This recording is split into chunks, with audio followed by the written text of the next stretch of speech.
যেখানেই যুদ্ধের আঁচ সেখানেই শান্তির দূত হয়ে হাজির মার্কিন প্রেসিডেন্ট ডোনাল্ড ট্রাম্প। হোক সে ভারত পাকিস্তান বা ইরান ইসরায়েল যুদ্ধ।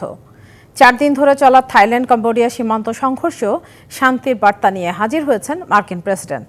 তার হস্তক্ষেপে শেষ পর্যন্ত যুদ্ধবিরতির আলোচনায় রাজি থাইল্যান্ড কম্বোডিয়া।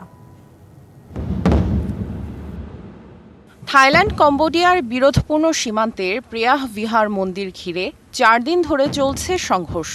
সংঘাতে 33 জনের মৃত্যুর পর এলো ট্রাম্পের ঘোষণা, থাইল্যান্ড ও কম্বোডিয়া যুদ্ধবিরতি ও শান্তির জন্য প্রস্তুত।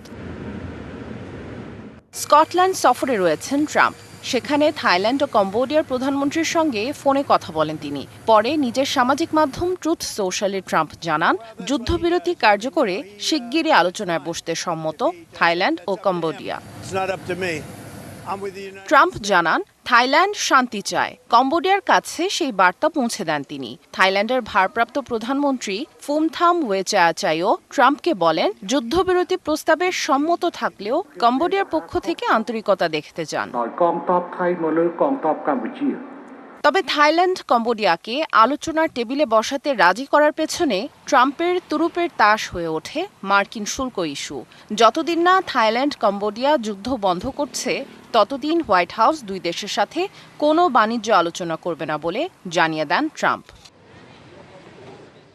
এদিকে ট্রাম্পের এ ঘোষণার পরও রবিবার ভোরে বিরোধপূর্ণ সীমান্তে পাল্টাপাল্টি গোলাবর্ষণ ও হামলার অভিযোগ তুলেছে থাইল্যান্ড কম্বোডিয়া। ফলে ট্রাম্পের কূটনৈতিক হস্তক্ষেপ প্রতিবেশী দুই দেশের সংঘাত থামাতে আদৌ সফল হয় কিনা এখন তাই দেখার বিষয়। সামিয়া জান্নাহ, ডিবিসি নিউজ ডেস্ক।